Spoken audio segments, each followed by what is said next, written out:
Maybe they're not. Good afternoon, everyone, and welcome to this afternoon's presentation. It's the third in a series of three, hosted by Waterford Council of Trade Unions as part of the Decade of Centenaries programme under the general theme of Waterford Workers and the Struggle for Independence. The event is sponsored by Waterford City and County Council, and we're very grateful to them for their support. We're fortunate to have Dr. Kieran Allen to speak to us this afternoon on the theme of workers' struggles in the local area and in the context of the national situation at the time. He is a published author on the period and in the labour movement, and his books include 1916, Ireland's Revolutionary Tradition, and the Politics of James Connolly, amongst others. He's a senior lecturer in UCD and a prolific writer, and we're delighted to have him here to talk to us this afternoon. Please welcome Dr. Kieran Allen. Okay, first of all, thanks for that, and thanks for the invitation from the Waterford Council of Trade Unions. So you can see the title I've got there, Was There an Irish Revolution? Which you might think is a bit superfluous these days, because people do mention the word revolution quite a lot on this centenary, the anniversary. The term revolution has been used much more now than it was, let's say, 20 years ago. Certainly when I was at school, I never heard there was an idea of an Irish Revolution. I heard there was a war of independence. And if you look at, for example, histories of people like John A. Murphy, if you look at his book, Ireland in the 20th Century, which was quite a popular historical book in the 60s, 70s, there's not a mention of revolution. It's simply what Michael Collins, De Valera, and all the sort of social struggles that Pat was talking about were effectively ignored from the book. And that then, if you like, there was a very traditional nationalist interpretation of Irish history, which talked about it mainly as a military struggle to get rid of the British Empire. And then you really, in the period of the, what's called the Northern Troubles, you had really a revisionist argument about Irish history. So I'm just giving you an example here. Peter Hart, since deceased, I'm afraid, who really said there was no Irish Revolution. There was really sort of commotion and strife, and he really defines it really as communal violence that resulted in the displacement of minority populations, particularly the Protestant population. Now, I think that's nonsense, because I think that while there was isolated incidences, if you look at even from a military point of view, most of the actions of the IRA were targeted at state forces rather than at Protestants or attempts to drive anybody out. So that was one attempt by the revisionist school.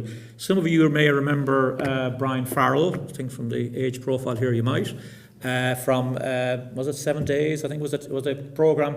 And his notion was, well, there was no Irish Revolution because when you look at the politics of the people who led it, so let's say Arthur Griffith or Michael Collins for that matter, he's basically saying that they had really imbibed the British political culture of constitutionalism. So why would you be talking about a revolution when you just think of the figure De Valera, Collins, Arthur Griffith? They wouldn't have taken on board that. And the last example I want to give of questioning this idea of revolution is of a former colleague of mine in UCD, Tom Garvin, who wrote the book 1922. And he uses a term from the there was a very strong Marxist tradition in describing the French Revolution as a revolution against feudalism. But there emerged in the 80s this term dérapage, which means it kind of something skidded off course.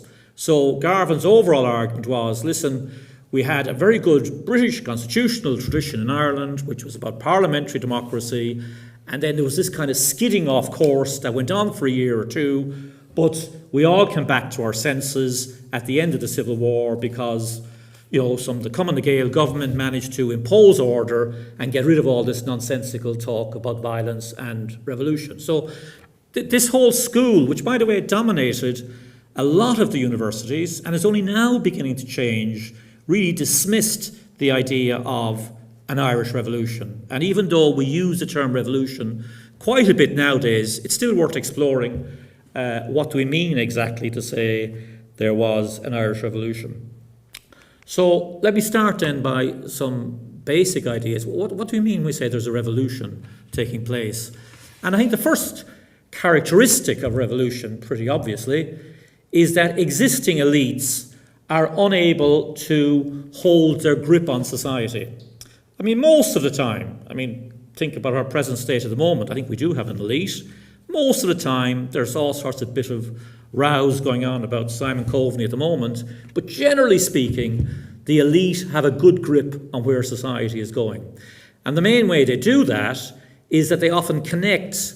The elite are a very small number of people, but they connect with an intermediary strata, usually the professional classes that, if you like, share their worldview, communicate their worldview, whether they're the teachers, the lawyers, the auctioneers, they do all this.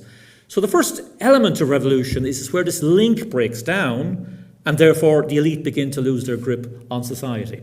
Now, in the case of Ireland from the end of the 19th century to certainly by the 1916 rising, is really an oasis of stability. The Irish Parliamentary Party of John Redmond, we've heard quite a lot about, ran the show here completely, no opposition to them. It looked like the land issue had been sorted to some extent with the buying out of land, but then this completely unravels with the great imperial conflict of 1914, the concessions that Redmond makes in terms of partition. If you like, this link, this grip that the Irish Parliamentary Party has, and through them links to the British Liberal Party, it begins to break down. So the first element of revolution is how the elite begin to lose their grip on society. The second element of any revolution is when the mass of people who often, watch politics as spectators, begin to take direct action themselves. Strike action, setting up of assemblies. Think of the most recent Egyptian revolution, people sitting on the streets, beginning to get rid of the Mubarak dictatorship through direct action. So this is a feature of revolution. And with that goes an enormous politicisation. People, especially in Ireland, are political in the sense they follow politics, and people follow it quite actively, but there's not a great passion for politics sometimes. But in a revolution, the passion and the interest in politics increases to an immense degree. The other feature of revolution I just want to mention is that people think of revolutions as an event. There is on this particular day, there was a revolution. Not really. When you look at patterns of revolution, there tends to be a long process, often of a number of years. People do not go into revolution looking for extreme demands, generally speaking. Think of the Russian Revolution. They want land, bread and peace. Ireland just wanted to respect the fact that the Irish people had voted to have a separate republic. Pretty moderate basic demand. But often revolutions start with moderate demands, but in this process, the radicalisation begins to grow. And one thing I haven't mentioned in the slide, we'll come to afterwards, most revolutions also produce counter-revolutions. Because if you think about it, the elite have begun to lose their grip on society. They begin to think about ways we can get back our grip, and often they tend to resort to the most violent and often the most reactionary ideas in order to get their grip back on society. So, as an example, Italy in the 1920s, you have occupation of factories, peasants taking the lands. What do the landlords do? They get in touch with Mussolini, who forms his corps, beats back the people, and so on. So most revolutions produce a counter-revolutionary effect, which also affects the outcome of revolutions.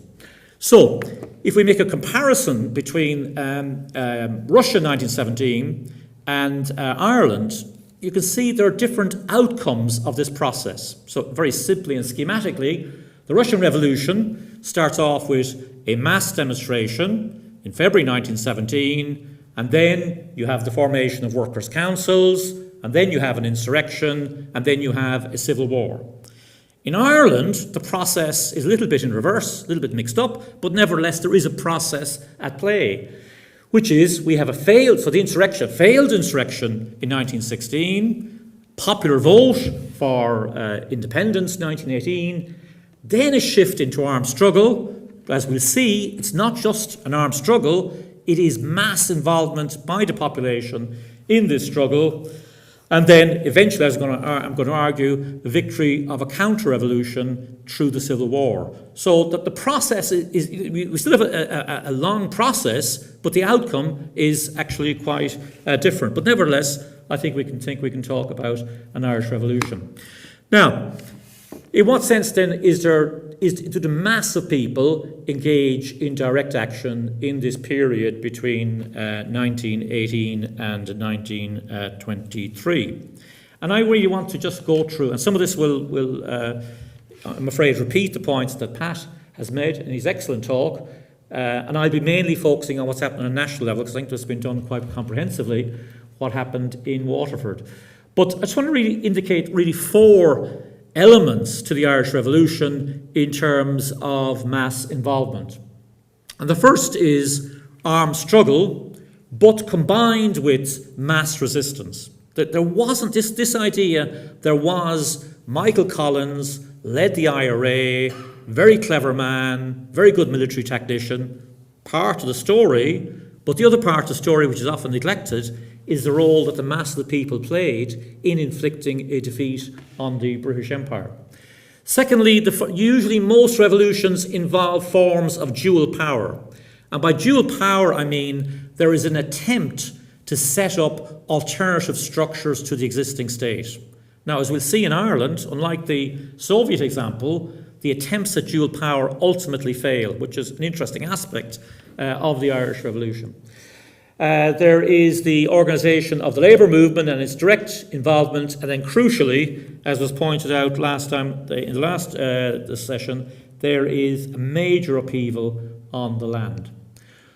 Okay, so let's start with the first one then, the armed struggle. So again, just think of the scale of this. It is estimated that 100,000 people joined the Irish Volunteers, which are then renamed the IRA. 100,000 people is a huge amount of people. Now, of that 100,000, it is estimated that about 15,000 bore arms and took part in an armed struggle. So we're talking here, and the main reason for that, is the shortage of weaponry and the, effectively the shortage of weaponry, the main reason, and obviously there's personal difference in terms of bravery and so on, but the main reason was the actual shortage of weaponry.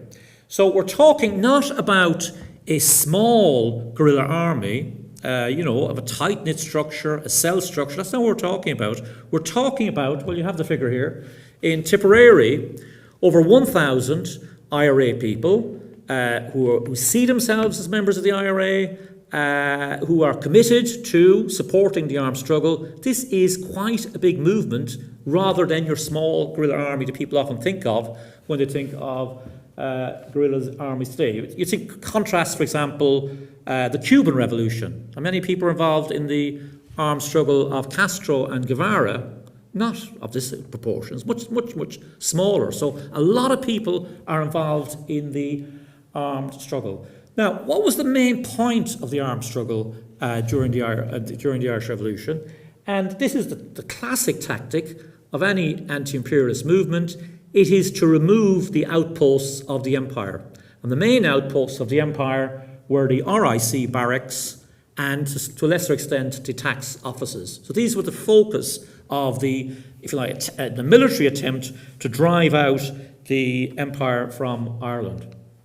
And here, it's important to say that and it was very successful, very, very successful. The reason why Britain has to import, about 7,000 black and tans and 6,000 auxiliaries is the RIC were effectively smashed by this type of mass military action, but also crucially, and this is what I want to emphasise, the boycott.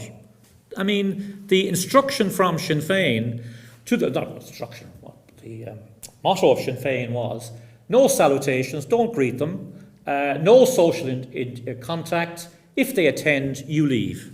If they turn up in the church, you leave. If they turn up in the local bar, you leave. You ostracise them completely. So this is mass action involved in, you don't give them any food, you don't bring any messages to their barracks. The barracks is completely isolated. I was looking there at as Pat said, there were local elections in 1920. So in 1920, Sinn Fein take a lot of the council seats throughout the country. So you look at, for example, Westmeath. This is the Westmeath local authority. I think it was late in 1920. What did they do? We pass a resolution congratulating RIC members who resigned.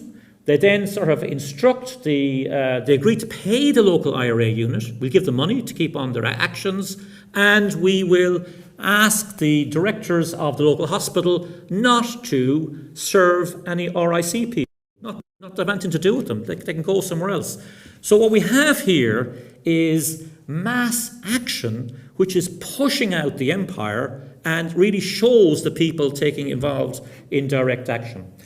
And what that did, I mean, to use a term from the Vietnamese conflict, it created liberated zones. Liberated zones were created across the country through this mass action. In the case of, like the example there of Mayo, half the RIC barracks gone, and that's even before, if you like, they begin to look at the prospects of bringing in the black and tans and so on.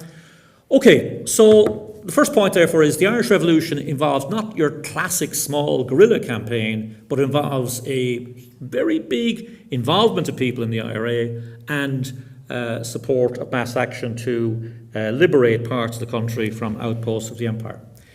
Now, what about the question of dual power? So you're trying to push out an empire, and what you need to do then, in any successful revolution, is you need to create institutions which are alternative institutions to the state that begin to organise society. This is a classic feature of any revolution. And the most successful element of this in Ireland was the creation of republican courts.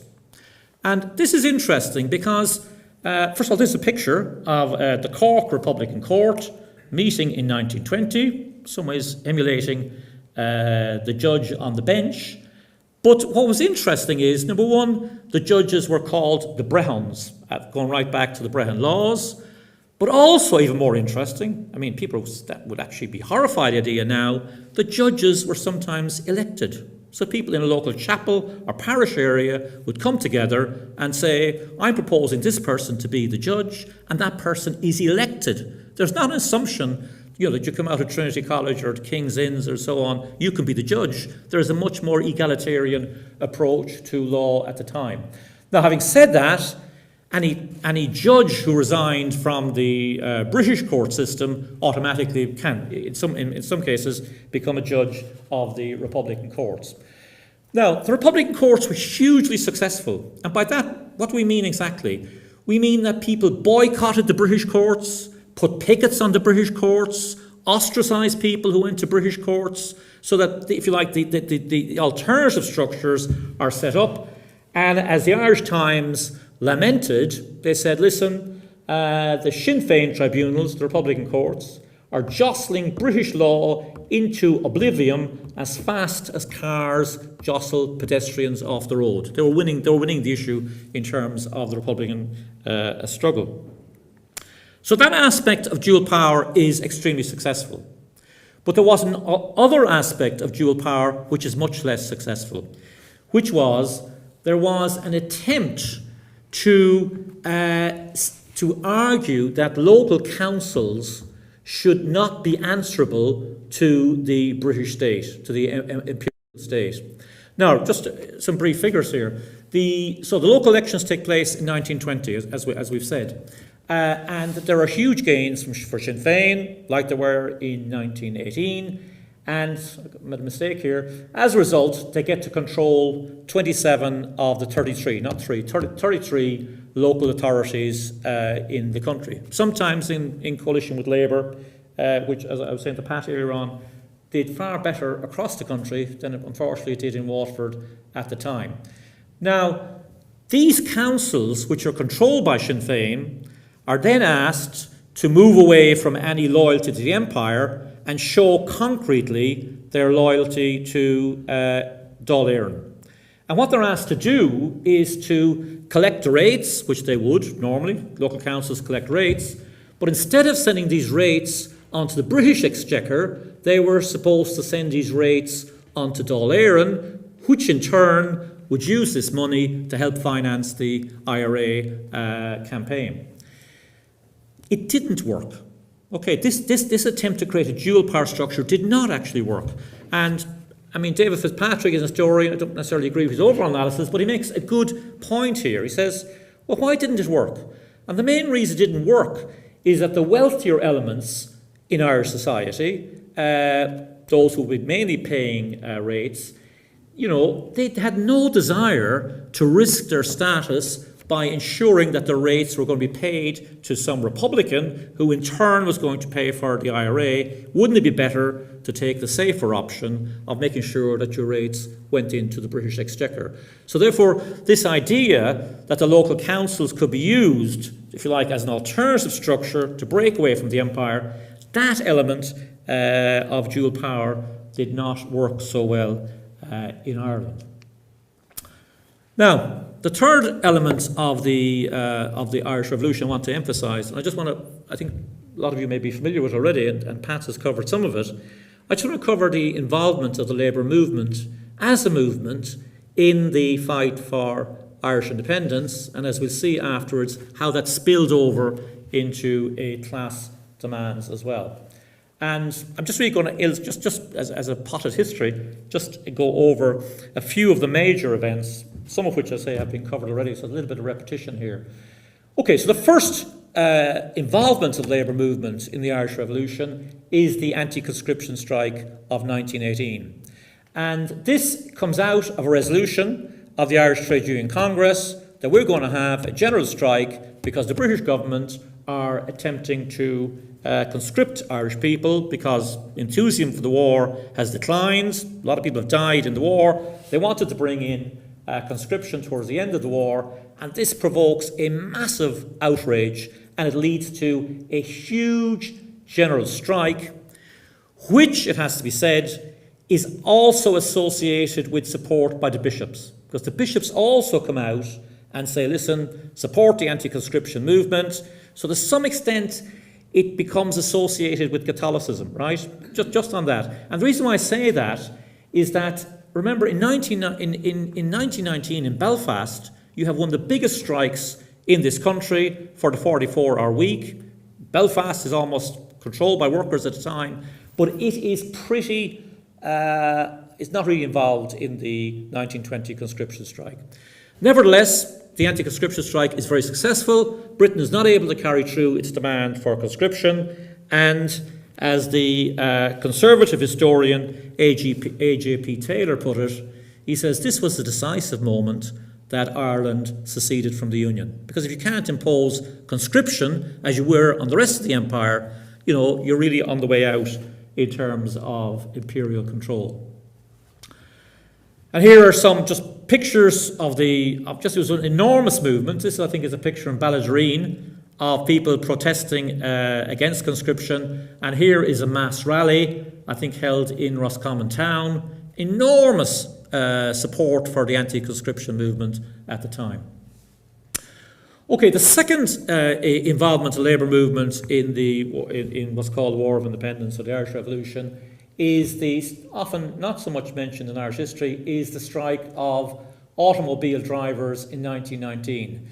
And this is a strike where, I mean, the Model T car hadn't really spread here as much by the time, so driving a car often required almost a chauffeur or a professional driver. So these drivers were asked to get a permit from the British military, and immediately major strikes, again refusal to do that, occurred.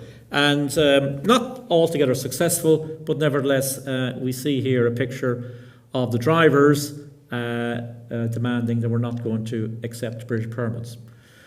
Now the big one is really the Limerick Soviet. Now again, just focus on the second word there, Soviet. I mean, that's not an Irish word.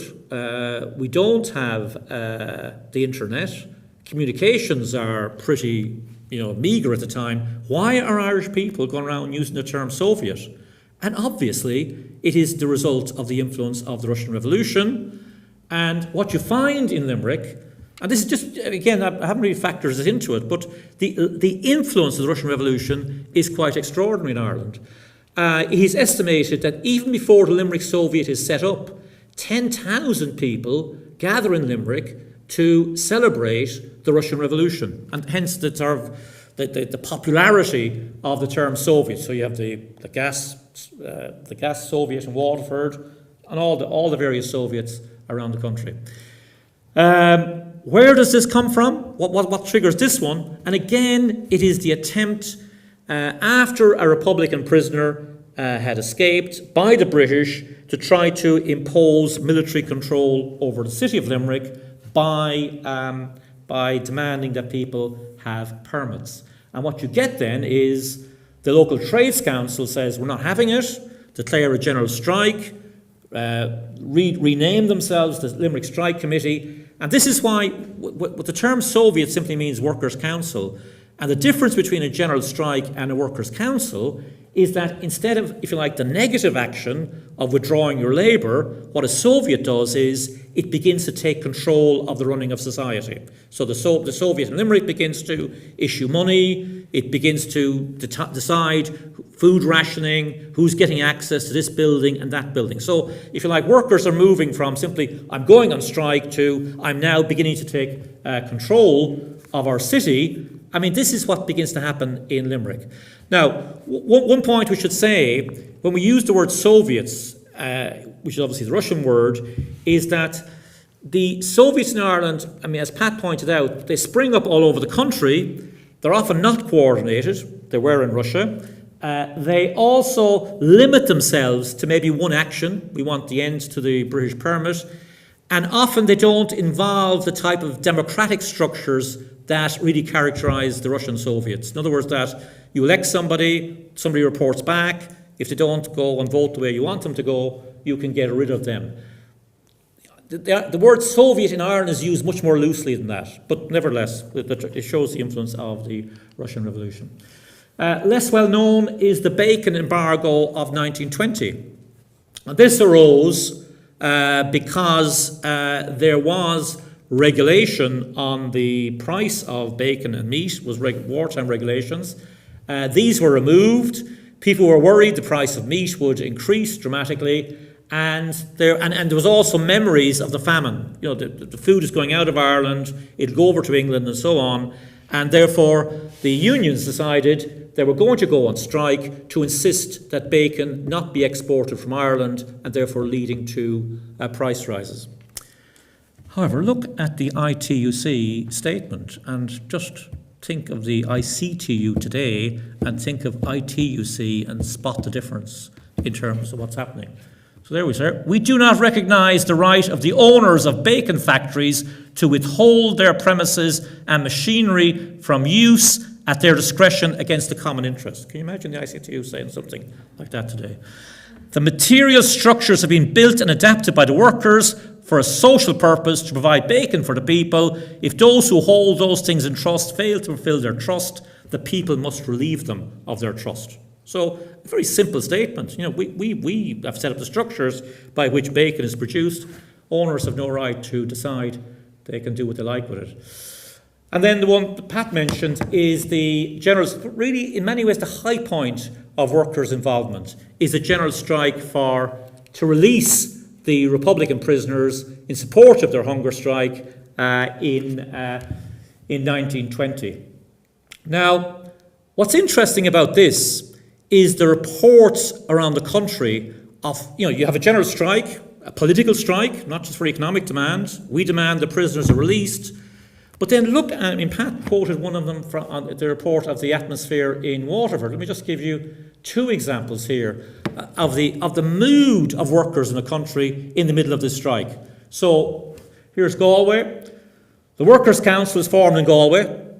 Soviet now translated to the Workers' Council, and is here to stay. God speed the day when such councils shall be established all over Éireann and the world, control the natural resources of the country, the means of production and distribution, run them as the workers know how to run them, for the good and welfare of the whole community, and not for the profits of a few bloated parasites up Galway. Right? So you're really... I mean, this is serious stuff. I mean, this is what really annoys me. All this has been written out of Irish history, and the detail of this and detail of Pat's in water. A lot of it's not aware. People often think the Irish are conservative, but just read this stuff and you get a very different image of our history.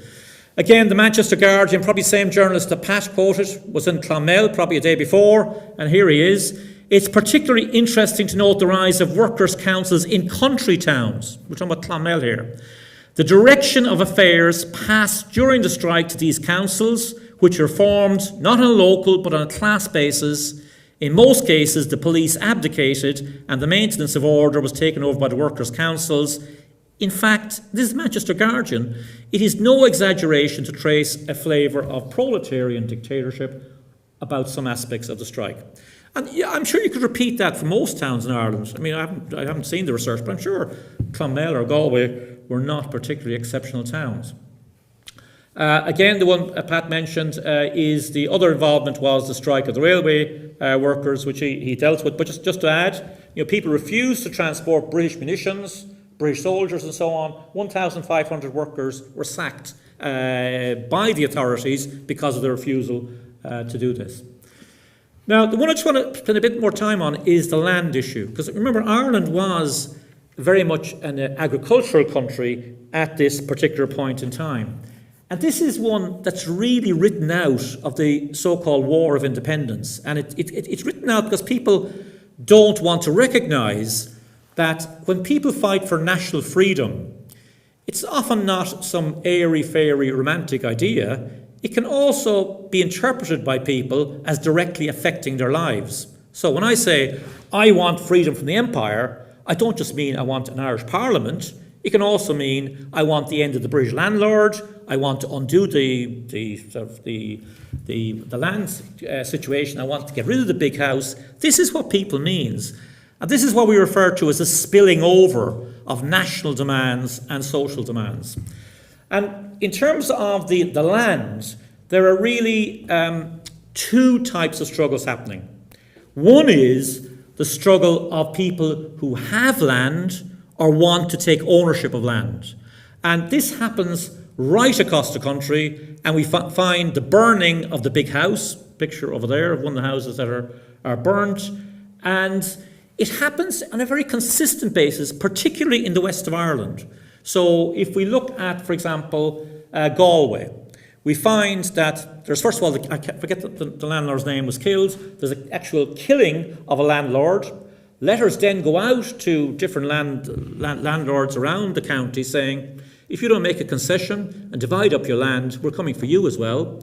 And there is a very serious attempt to take land off the graziers, as it was called, or the big landlords. So two examples here. In Headford, very small town in Galway, village in many ways, maybe town now. 200 or 300 people gather, march to Mr. Acorn's farm and say, give us the land. We're taking the land. And there's a threat implied as well if you don't give us the land. In Oughterard, again, hundreds march from the Ross estate in military formation up to the landlord's house, demand the redistribution of the land. And what are the tactics used? Burnings, a number of the big houses are burnt. Cattle drives, driving cattle off if you've got a big farm, drive the cattle off the big farm, and so on. Rent strikes, physical attacks. And it's very important to say there's I'll come back to how the Republican movement reacted to this in a minute, but it's very important to say the atmosphere here. Now, we'll come to this man after us, Kevin O'Sheil, who is effectively, he actually was one of the more conservative elements of the Republican courts, but he talks about Roscommon having an aggressive Bolshie spirit. In other words, they're about to take the land. There's no messing. They're not going to wait for any judgments. They're just going to take the land, which is what the Bolsheviks were up to in Russia. Now, again, Pat's mainly dealt with this. The other side of that, then, is the landless labourers, which I think has been dealt with in the previous session. And, I think you've mentioned the Battle of Fenor, the Harvard bonuses, the reduction in wages and so on. And again, huge struggles in Waterford, as we've said, of landless labourers mainly, organised by the Irish Transport and General Workers Union.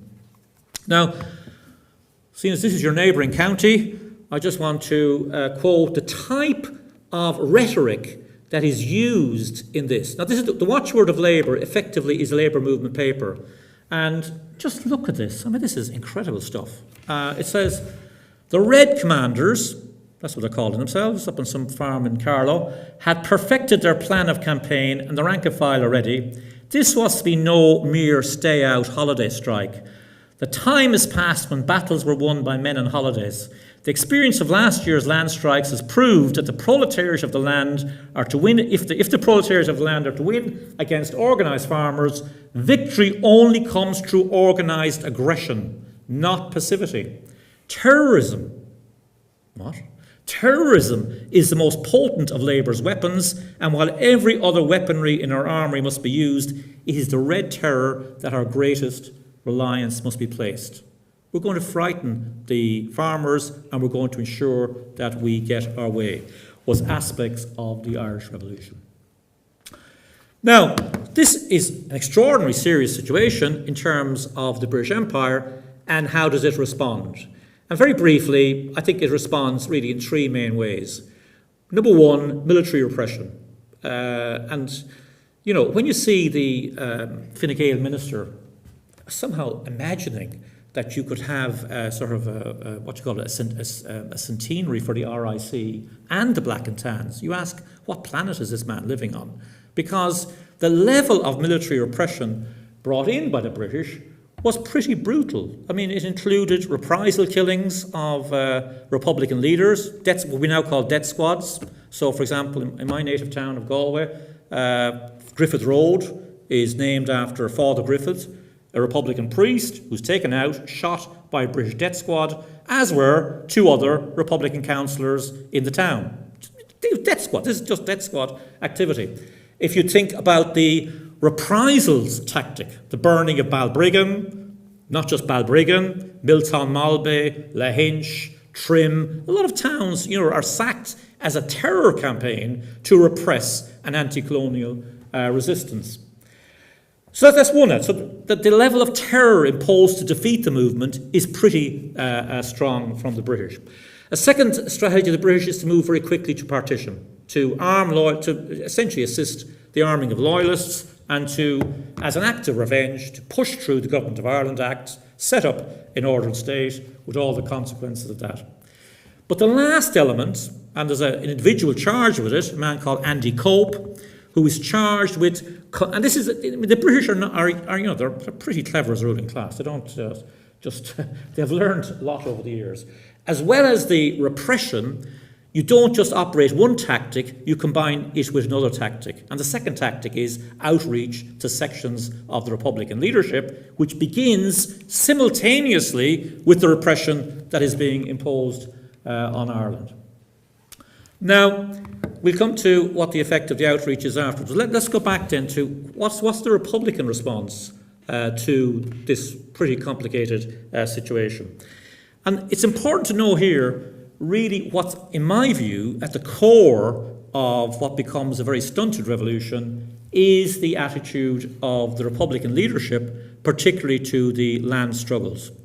And I've just given you two examples. Well, first of all, we know from, this is the Dáil appoints ministers as its attempt to set up a dual power situation. And the Minister for Agriculture, Arthur Connor, says, very simply, he says, the land seizures are a grave menace to the Republic. So this is something wrong, we want to stop them, and this is the official policy of the Republican movement at the time. The minds of the people was being diverted from the struggle for freedom by the class war. So the Republican leadership is very clear, this is something that has to be stopped. And then we have the testimony of Sean Moylan, later a Fianna Fáil TD, who was the IRA commander for Mayo. And this is one of the areas, by the way, where the IRA are much weaker. And he says afterwards, he says, I know what the IRA were doing in 2021. They were engaged in an unselfish, in other words, we don't want to sully it when any talk of land wars, unselfish struggle for the freedom of this country. I remember very well a discussion in IRA headquarters on the question of cleaning up the cattle drives. So this is the attempt of peasants to drive out the cattle, to redistribute the land. The IRA wanted to stop that in Mayo. Okay, so the Republican leadership does not want the struggle to spill over into a social struggle. Now, that is not to say that at ground level, certain IRA units are not sympathetic to it, but the official Republican position is that we want to keep this as a simple struggle for national independence and no talk about a social revolution. And really, in many ways, the key figure in this is Michael Collins. So, obviously, the film Michael Collins has created a certain legend about the individual, but it's important to say Michael Collins is a genius at organising a military campaign, but precisely because he sees it in military terms, he looks on it only in military terms, and his justification for eventually going into the truce and the treaty is essentially military justification. He says, we had on average 1 round of ammunition for each weapon we had. We're being encircled. We've no choice but to come through a concession, to compromise with the British. So what Collins leaves out and ignores completely, and in some ways has a disdain for, is these social struggles. He's not interested. No, he's not interested in any of this. It is purely military, and from a military point of view, we cannot sustain a purely military campaign. To some extent, he's correct. We cannot sustain a purely military campaign against the British Empire. However, one of the things I think that's been not so much focused on is how Sinn Fein itself begins to change in the course of this conflict. Now remember, Sinn Fein is a very small party before the 1916 rebellion. Arthur Griffith, he had a spurt of growth and then it begins to decline, certainly after his attitude to the lockout, but then it begins to grow very quickly again in the course of the Irish Revolution. But as it grows, and this happens in most nationalist movement, it begins to change its character. And probably one of the most perceptive writers on Sinn Fein, one of the participants is this man, P.S. O'Hegarty, even if we don't necessarily agree with his views. He says, what happened was that was not that Sinn Fein captured Ireland, but that the politicians in Ireland and those who make them all the elements which had sniffed at Sinn Fein and libelled it had realised Sinn Fein was going to win and had come over to it en masse. In other words, the wealthy and the professional classes, having dismissed these radical nationalists, in the course of the revolution, they begin to come into Sinn Fein. They begin to see it as their movement. And really, that's not just an accident, by the way. It comes back to Griffith's basic view. Remember, Griffith was not a radical. Griffith came out of South Africa, where he had quite racist attitudes to black people and eventually Jewish people. Crucially, he's very much opposed to trade unionism, and he wants to see Ireland turned into what he called a Gaelic Manchester. So, when the wealthier elements decide to join Sinn Féin, they can at least look to Arthur Griffith for support.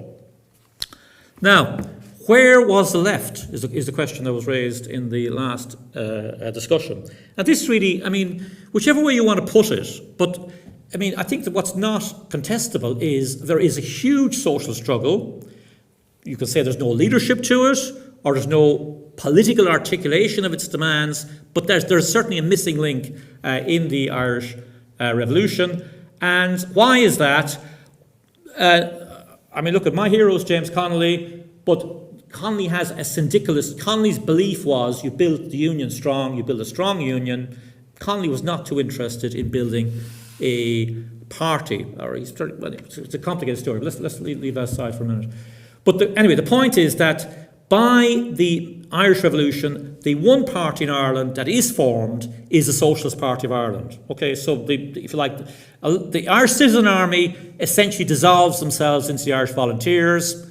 The remaining left expression is the Socialist Party of Ireland, but it's led by a man we came across in the last session, William O'Brien, who pulled the rug on the Waterford strike, and Tom Johnson, who probably is even more moderate than William O'Brien. And they initially as part of the mood of the population, expressed themselves in support of the Russian Revolution. So William O'Brien, you might be surprised to hear, I think the Russian Revolution was wonderful, I celebrate the Russian Revolution.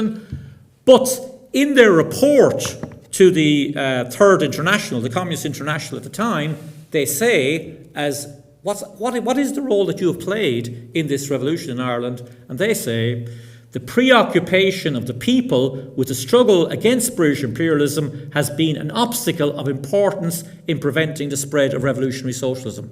In other words, they see the war against the empire as an obstacle rather than an opportunity.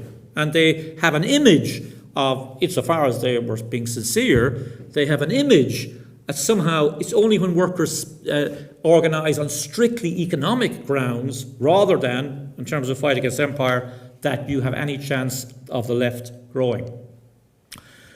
Okay, the last point I want to make then is, so therefore, in many ways, what you have in Ireland is a revolutionary process, a long revolutionary process, even though there's no articulation of those who want to see a spillover from the national to the social revolution.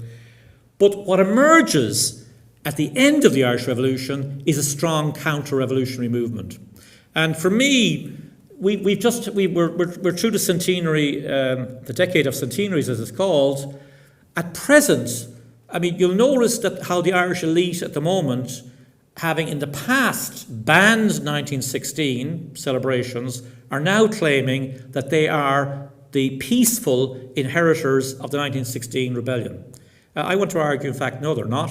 They are the peaceful inheritors of a counter-revolution that occurred in Ireland in 22-23. So let's look at how this occurred in terms of the treaty. And essentially the treaty, you have a truce, the treaty is signed at the end of 1921, and you've got two very different attitudes to it. The Catholic bishops said, and one of the bishops, I forget which one said, he said the men who made the treaty should be immortal. They go on to excommunicate anybody who opposes the treaty and demand that people accept the lawful government of those setting up the treaty.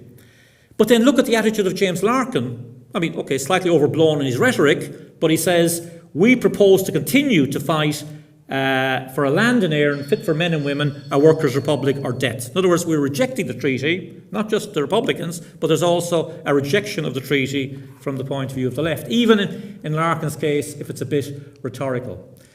Now, and this is when I was younger, you were never supposed to talk about the treaty. The Irish history books always ended before the treaty, but just some basic facts about the treaty. The treaty, the Civil War rather than the treaty. What the Civil War involved was essentially the British Empire supporting the Free State to crush their former Republican colleagues. And you can see the figures on this. I mean, the attack on the forecourts does not really start until Britain has supplied their former Republican opponents with the weaponry and indeed the money to pursue this civil war. And when we look at the actual figures, they're quite astounding. I mean, Britain supplies 15,000 guns to the Free State Army. This thing that's used to pound the forecourts, I think, has been supplied by Britain. But notice the private letter from Churchill to Michael Collins. Now again, remember Collins is the guerrilla leader, and this is Churchill writing to Collins, and he says, after the Battle of the Forecourts, which starts the Civil War, he says, if I refrain from congratulations, it is only because I do not want to embarrass you. So in other words, he's funded Collins, he's given the guns, he's encouraged them and so on. The archives of the Forecourts may be scattered, but the title deeds of Ireland are safe. He's a good writer, Churchill. In other words, that a lot of destruction, but it's safe. You have made Ireland safe by attacking the Forecourts. Now, within Sinn Fein, this is my main argument, there emerges what I call the Clongowes Woods boys, the people who've gone to private education, the professional classes, who begin to dominate Irish society and in many ways has shaped Irish society to this day.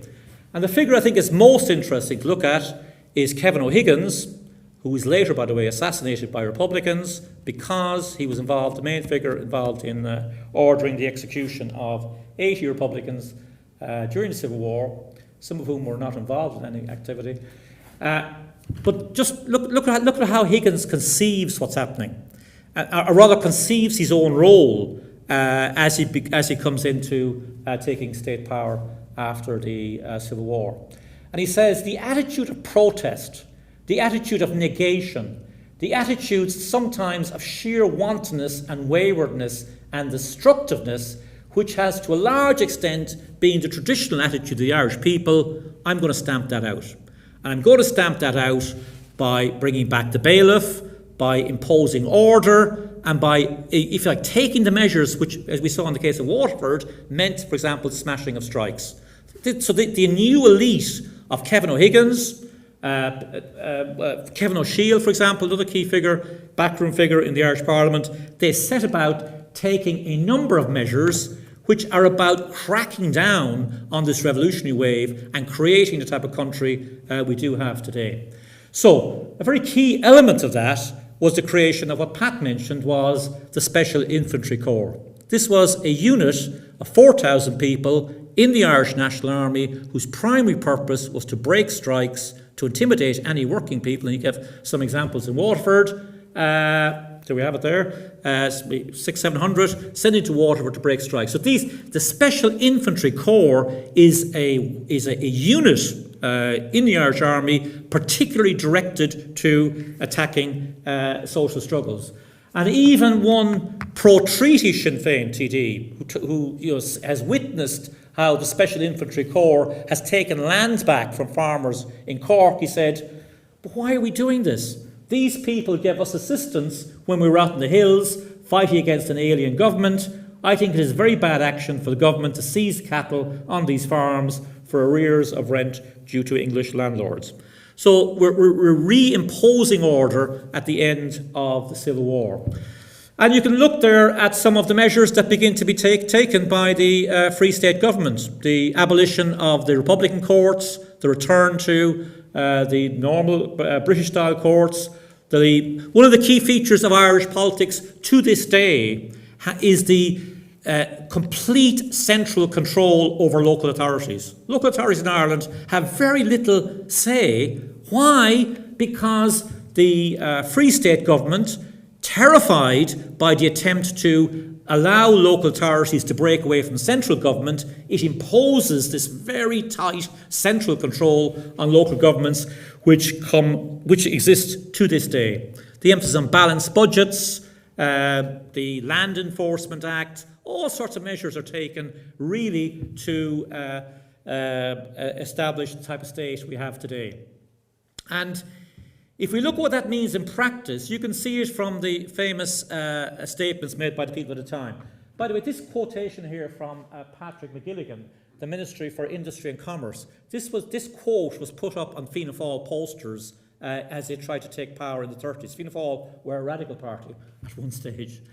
And the McGilligan is saying it is not the function of the Dáil to provide work, and the sooner this is realised, the better. People may have to die in this country of starvation. In other words, the state has no obligation to provide work. The state has no obligation to provide a right to housing, a right to work, any of the social rights. The Irish state is making clear it's having nothing to do with that. Okay, and then so therefore you ask, okay, we've been through a revolutionary process, we have a civil war, it's becoming quite clear that the new state is going to impose by force, and to some extent by terror, on the population a return to the existing order. How are people going to accept that? And what I just want to argue on the last slide is that the compensation was Catholic fundamentalism. That even if you didn't change your life, you could be proud that you were living in the most Catholic of countries in the world. And we sometimes think that the moves to, the banning of contraception, divorce and so on, it began with De Valera and Fianna Fáil. Not true. The actual moves to creating church power in Ireland began under the Common Gael government. And it began really, I would argue, as a spiritual antidepressant. You know, you got nothing from the revolution, but at least you got the most Catholic country in the world. And what was the most Catholic country in the world? Well, you know the story, the Committee on Evil Literature, the Magdalen Laundries, and so on and so on. So in many ways, why Ireland was such a Catholic country, I would argue, is an aspect of a failed revolution for the reasons I've outlined. And it's only now, I think, we're beginning to undo some of the results of all that. Okay, thanks.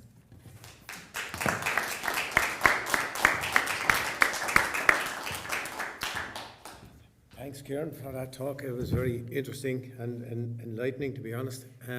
If you have any questions for Kieran, he'll take questions now, and then we're going to have all three speakers up, I think, together to take questions. Thanks very much. Kieran, one night, you mentioned how, I suppose, the workers of the time, you know, were pushed back at counter-revolution and all of that, which is, I think, fundamentally true. And you roll forward to today, and you now look, say, at the present Dáil, and you see, say, the leader of Sinn Fein, Mary Lou MacDonald, I would imagine quite a well-heeled and I understand well-educated woman, that wouldn't strike me as somebody that would have a natural affinity with what I would call working-class people. Do you see comparisons or parallels between how the Dáil and how what might be considered the leading political force in the country at the moment, because polls and everything else would nearly suggest that under Mary Lou MacDonald that Sinn Féin are probably going to, you know, dominate the next parliament or whatever. And are we being, I don't know, led into a position where regular working people are putting perhaps false hope, if I can put it that way, in someone like MacDonald and the Sinn Féin group, rather than the more left-wing socialist groupings that might exist in the Dáil? And if parliamentary politics is even the way to go forward anyway, that maybe there's a different type of struggle need to take place, or have we lost the plot completely? I hope you can understand that. I understand you absolutely, Joe. And, you know, I have to declare an interest here. I would be a supporter of one of those radical left-wing groups, the Dáil. So obviously, I'm going to say yes to your question. But look, maybe the other way of taking it is to, I mean, what's interesting in Irish history, I mean, let's just go to the Fianna Fáil party, right? So people look at the Fianna Fáil party today, and was it, a third of members don't know, only a third of members know what they stand for. What did Fianna Fáil stand for in the 1920s? Fianna Fáil were far more radical than Sinn Féin are today. To give an example, De Valera was asked, who of the leaders of 1916 do you most want to follow? James Connolly. Fianna Fáil were for the abolition of a standing army. They thought having a standing army in a barracks is a product of empire. So Fianna Fáil's position was abolish the army. Fianna Fáil wanted to abolish banks. Like, well, not just we regulate them, they wanted to abolish banks because they thought banks were robbing Ireland, and you wanted a system of credit unions where people put their money in relatively small amounts. That was their argument. Now, in the end, it didn't happen like that. So I think there is a lesson in history generally that nationalist movements often talk very radical. So you mentioned Mary Lou, but you could also mention Robert Mugabe or Yasser Arafat or Nelson Mandela.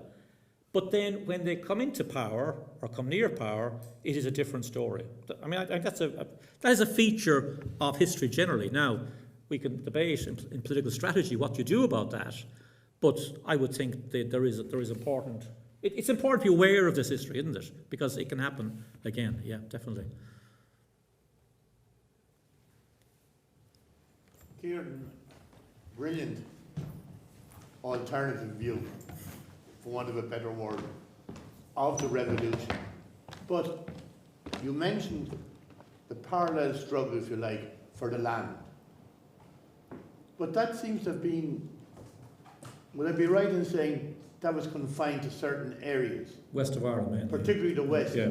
And a thing that surprised me, and probably I need to look into it further, Waterford had one of the lowest transfers of land in the state. 56% of the land was transferred under the various land acts, compared to 70 plus, 80% plus in some areas. Yet, I never came across any, if you like, the land hunger or something like that. And during the Great Strike, they were very careful to emphasise, we're not looking for the land. All we want is a living wage. But why was it confined to the West? I don't know. It's a good question. I just don't know the answer to that. But you're right, that is what happened. I mean, so if you want to just be schematic about it, if we talk about two elements of the land struggle, one is, we want the land. That is mainly confined to the West. And the one that you dealt with there, landless labourers.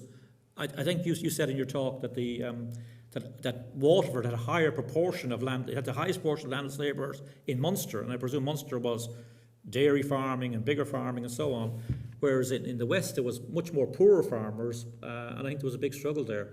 But I don't know why there wasn't a struggle for the land as much here. I just don't know the answer to that. You talked about Connolly having a sort of narrow vision based on syndicalism and not looking at maybe the bigger picture. The other view that's given of him is that he had an interest in a whole lot of other things, like the Irish language and a whole lot of other social actions that should have been taken, and it's been suggested that he kind of anticipated Antonio Gramsci. Is that your view, or do you just think he was very syndicalist and the other stuff was maybe the kind of nationalist stuff that people have said he was really a nationalist? To be honest, I skipped over the Connolly thing because it's such a big debate, right? But I think it'd be unfair to say that Connolly was just a syndicalist, right? So what Connolly does, I mean, just in brief terms, Connolly becomes a left-winger in Edinburgh, joins a very small socialist group, which he finds ultimately is a bit of a sect, is isolated from people, and then in a very healthy response goes to America and becomes part of the industrial workers of the world. And their whole attitude is, let's have one big union, let's have a general strike to lock out the capitalist class. That was their model. And then that's how you bring about change. So in that sense, he's a syndicalist. But then in his later life, he takes part in the 1916 rebellion, hardly the action of a syndicalist, and he does get involved in a very small political party, the Independent Labour Party, I think, in Ireland, which, by the way, splits in 1914 over whether he should back the war or not. So it's not that he doesn't take, if you like, the wider picture seriously, but he doesn't. The main point is he didn't succeed in building anything, right? And what he leaves behind afterwards is the Irish Citizen Army. And I remember when I first came to Dublin, I went up to the one survivor of the Irish Citizen Army, a man called Frank Robbins, who wrote a book on the Irish Citizen Army. I said to Frank, he was an older man at the time, says, well, what did you do? The Irish Citizen Army and so on. He says, the main thing we did was just drilling. We used to go up in Fairview Park, up and down, with our hurley sticks, drilling and so on. They didn't really see themselves as a political force. So therefore, by 1918, you've really only got the Socialist Party of Ireland, run by these two trade union leaders, who, they sort of say we support the Russian Revolution, but really they're not interested. And therefore there is nothing really. I mean, there's a tiny Communist Party formed eventually by Roddy Connolly, and he does try, Roddy Connolly, Connolly's son, does try to influence some of the anti-treatyites to take up the social struggle, but he doesn't get a hearing for that. So that there's really no left, organised left in Ireland at the time.